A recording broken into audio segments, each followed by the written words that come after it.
अरे बहू, मेरे और तेरे ससुर जी की रोटी मत बनाना, मैं बना लूंगी। दिन तक ठंडी हो जाती है। बहू जो केक वॉकिंग लेती थी।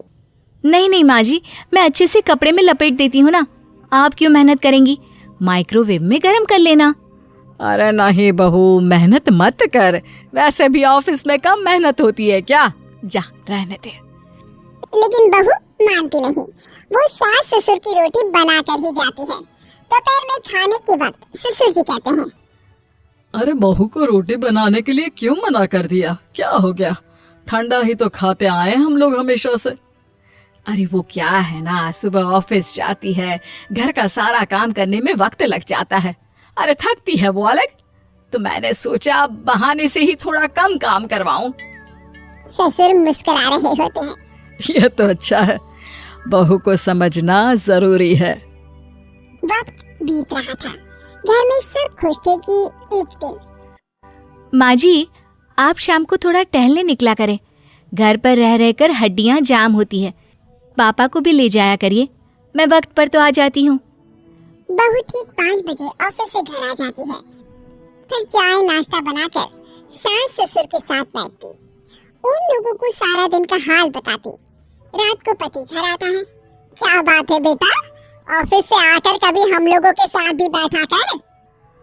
अरे माँ, दिन रात काम करके मन ही नहीं करता। अगले दिन की फिर तैयारी होती है। आप और पापा ही कमरे में आ जाओ। इससे अच्छी तो बहू है, कितना भी थकी रहे, घर आकर हम लोगों के लिए चाय नाश्ता बनाना, फिर बातें करना। बहू ना होती तो हम बुढ़ा बुढ़िया तो बैठे ही रह जाते। सास और ससुर अब बहू के कहने पर शाम की सैर पर निकलने लगते हैं। सास की कई सहेलियां बनती है तो ससुर को भी कुछ बुजुर्ग लोगों का ग्रुप मिल जाता है। कैसा रहा सहेलियों के साथ शाम का वक्त? हम लोगों ने तो भाई खूब योगा किया। अरे हम लोगों को गप्पों से फुर्सत ही नहीं होती। वैसे मिसेस मल्होत्रा आज बहू के बारे में कुछ बोल रही थी। तभी वहाँ ऑफिस से बहू आ जाती है जो जींस और टॉप में होती है। क्या बात है माँ, क्या कह रही थी आपकी सहेली आपकी बहू के लिए? सास इस बार बहू को कुछ अलग तरीके से देखती है और उल्टा सवाल ही दाग देती है। क्या कह रही थी वो? हटा, ये बता, तेरे ऑफिस में तो मर्द भी काम करते होंगे ना? बहू जो अब तक मजाक कर रही थी वो सीरियस हो जाती है। मर्द होंगे नहीं माँ जी, मर्द ही ज्यादा है। हम 5 ही लड़कियां हैं ऑफिस में। अरे तो अच्छा लगता है क्या ऐसे कपड़े पहनती हो? कल से तुम ना साड़ी पहनकर ऑफिस जाना। और हाँ, शाम का नाश्ता थोड़ा जल्दी बनाया करो। नाश्ता बनाकर बाद में ही ऑफिस के कपड़े चेंज करने जाना। बहू को समझ में नहीं आता कि सास को हो क्या क्या है, लेकिन वो कुछ नहीं कहती। सीधे किचन में जाकर चाय नाश्ता बनाती है और सास ससुर को दे देती है। अगले रोज बहू ऑफिस के लिए तैयार होती है तो खूब सुंदर सी साड़ी पहनती है और ऑफिस के लिए निकलने से पहले सास और ससुर के पैर छूती है और निकल जाती है। क्या बात है, आज मेधा के ऑफिस में लग रहा है कोई फंक्शन है। अच्छा, पता नहीं, मुझे तो बताया नहीं। वैसे तो सारी बात करती रहती है। अरे देखा नहीं कैसे साड़ी पहनकर जा रही थी? अरे वो तो मैंने ही बोला है उसे। अरे अच्छा लगता है क्या रोज रोज ऐसे सूट या जींस में जाना? बहू हो, बहू बनकर रहो। और आप भी ना मेधा मेधा मत किया करिए, बहू बोला करिए। सर पर चढ़ जाएगी तो दिक्कत हो जाएगी। सास अब बहू को बहू जैसा रखने लगती है। हर बात पर रोका टोकी, हर बात पर ताने। क्या बात है, आजकल लेट आ रही है ऑफिस से? अरे चाय के लिए भी देर हो जाती है। हम लोग फिर पार्क में भी देर से पहुंचते हैं। सभी की बहुएं वक्त से चाय नाश्ता करा देती है अपने सास ससुर को। बस एक तू ही है जो उस वक्त ऑफिस से निकलती है।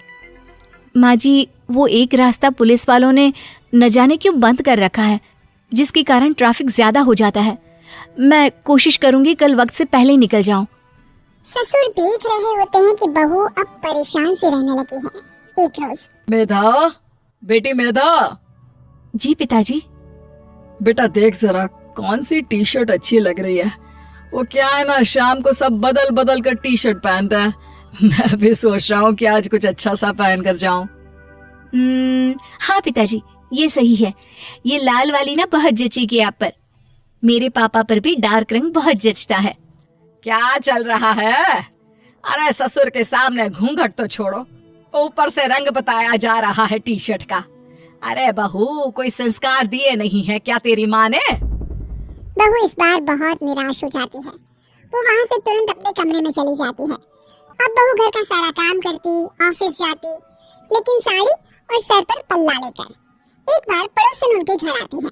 वाह सुमित्रा बहन, बहू का तो रूप ही बदल दिया।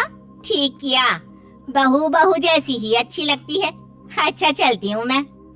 पड़ोसन के जाने के बाद सास बड़ी अकड़ के साथ कहती है, देखा मेरा कमाल, कैसे मैंने मेधा बहू को कंट्रोल में कर लिया। अब बारी ससुर की बोलने की थी। हाँ सुमित्रा, बिल्कुल, ये काम तो किया है तुमने, लेकिन कभी सोचा क्या खो दिया? क्या खो दिया? मैंने तो कुछ नहीं खोया जी। खोया है, पहले बहू जब ऑफिस जाती तुम्हारे पैर छूकर तुम्हें गले लगाती, लेकिन अब सिर्फ पैर छूती है। हाँ जी, ये बात तो आप ठीक बोल रहे हैं। पहले घंटों हम लोगों से बात करती, कमरे में ना जाती, ऑफिस से आते ही खुद की चाय, खाना, नाश्ता सब हम लोगों के साथ करती, सारी बात बताती। लेकिन क्या तुम्हें पता है, बहू की तबीयत खराब चल रही है, वो माँ बनने वाली है। ये बात मुझे बेटे ने बताई कि तुम्हें बता दूं। अब सास की आंख में आंसू थे। वो समझ गई थी कि लोगों के कहने में आकर उसने क्या खो दिया। शाम को बहू घर आती है तो माँ किचन में पकोड़े तल रही होती है। अरे माँ जी, आप रहने दीजिए ना, मैं आ तो रही थी। अरे नहीं, जा तू चेंज कर ले, मैं नाश्ता और चाय टेबल पर ही लगा रही हूँ मेधा। सास के मुंह से अपना नाम सुनकर बहू को बहुत अच्छा लगता है। माँ जी, कोई गलती हो गई है क्या? मेरे होते हुए आप काम करे, ये ठीक नहीं है। संस्कारी और समझदार बहू सास को माँ समझती है, लेकिन सास की बेवकूफी उसे सास ही बनाकर रखती है। बहू, मुझे भी थोड़े संस्कार और समझदार बनने का मौका दे, जिससे मैं भी बहू नहीं बेटी को देखूं तुझ में। और हाँ, मेरा होने वाला पोता क्या कहेगा कि दादी ने तो मेरी माँ को बहुत परेशान किया। बहू सास को गले लगा लेती है। नहीं माँ जी, वो कहेगा कि माँ को तो दादी ने बेटी बनाकर रखा है।